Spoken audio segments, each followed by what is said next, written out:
1966 National Championship basketball game between Texas Western and Kentucky is considered to be the most important game in sports history.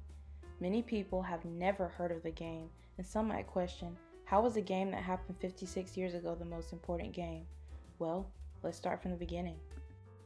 Haskins was born in Enid, Oklahoma in 1930 and died in El Paso, Texas in 2008.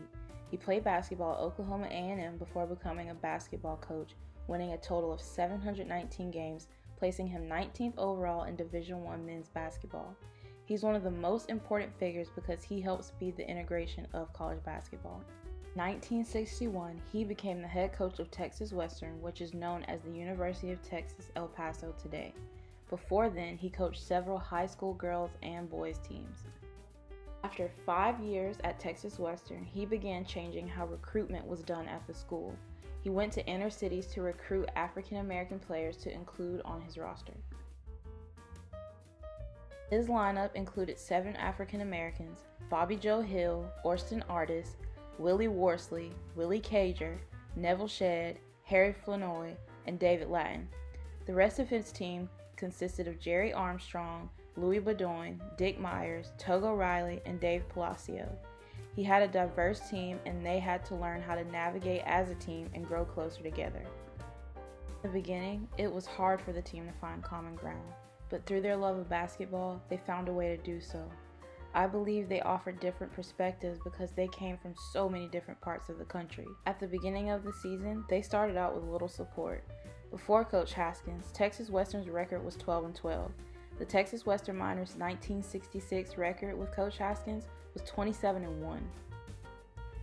They went out on the road and they had to prove themselves to many unhappy people and had to endure racism as a team.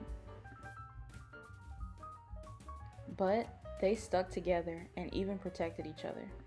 They quickly began making headlines and assembling supporters. And of course, with the support comes the hatred. Many people criticized Texas Western and were not afraid to voice their opinions. Even when the team traveled, opposing fans threw food and drinks at them when leaving the tunnel to enter the court. In the 1966 season, Texas Western only lost to one team, Seattle, but that loss did not keep them from advancing to the finals. They beat Oklahoma City 89-74. They beat Cincinnati 78-76. They beat Kansas in an incredible game, 81-80. They beat Utah 85-78, and the final game was Texas Western versus Kentucky and their head coach, Adolph Rupp. Coach Rupp was known to be vocal about his dislike for black players. The night before the Kentucky game, Coach Haskins gathered his players to announce that he would only start the black players as a statement. Ready to go, stand by, the game is underway. Knocked to Denver, but Riley hit it on the rise, and Texas Western gets it out of bounds. First time this year that's happened to Riley, to hit it on the rise. So Texas Western takes over.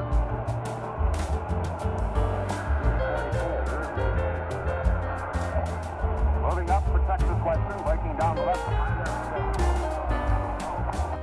The starters were Bobby Joe Hill, Orsten Artis, Willie Worsley, Harry Flournoy, and David Lattin. And although the team had supporters, the country finally recognized their talent after they beat the all-white Kentucky team. Imagine the way things would look if Coach Haskins didn't make a stand to try to change the narrative of his players. They proved to everyone that it didn't matter what color you were. In 2006, Disney released a movie telling the wonderful story of the Texas Western Miners and Coach Don Haskins, and I highly recommend.